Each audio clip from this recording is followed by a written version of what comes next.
আমি একটাই বলবো যে ডিসিপ্লিনারি কমিটি আমার সঙ্গে যে আলোচনা করেছেন, আমাকে যে কথা বলেছেন, সেটা আমার পক্ষে খুব ভালো লেগেছে এবং আমি সেটা মনে করেছি যে আমার সেখানে কোনো অসম্মানের কিছু নেই।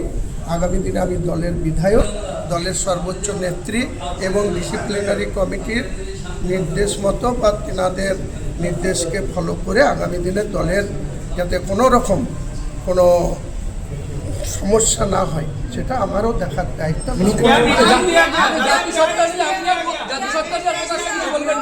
দলের শৃঙ্খলাকে মান্যতা দিয়ে চলতে বলেছেন, আমি বলেছি আগামী দিনে নিশ্চয়ই চেষ্টা করব আমাদের দলের নেত্রী মমতা বন্দ্যোপাধ্যায় এবং যে ডিসিপ্লিনারি কমিটি, সেই কমিটিকে সম্মান দিয়ে মান্যতা দিয়ে আমি আগামী দিনে চলব।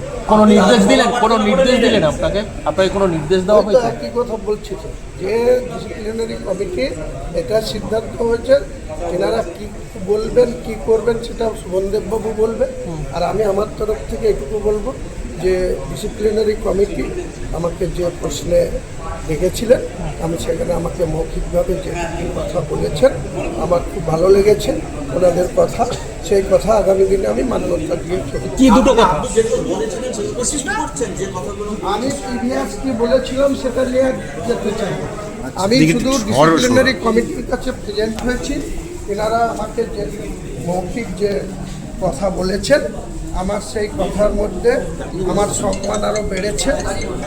সেখানে ডিসিপ্লিনারি কমিটির কেবল সদস্যদের সেই সিদ্ধান্তকে আমি সম্মান জানাচ্ছি এবং আগামী দিনে এই ডিসিপ্লিনারি কমিটি এবং আমাদের সর্বোচ্চ নেত্রী মমতা বন্দ্যোপাধ্যায়ের নীতি আদর্শ, তার নির্দেশকে ফলো করে আমি চলি।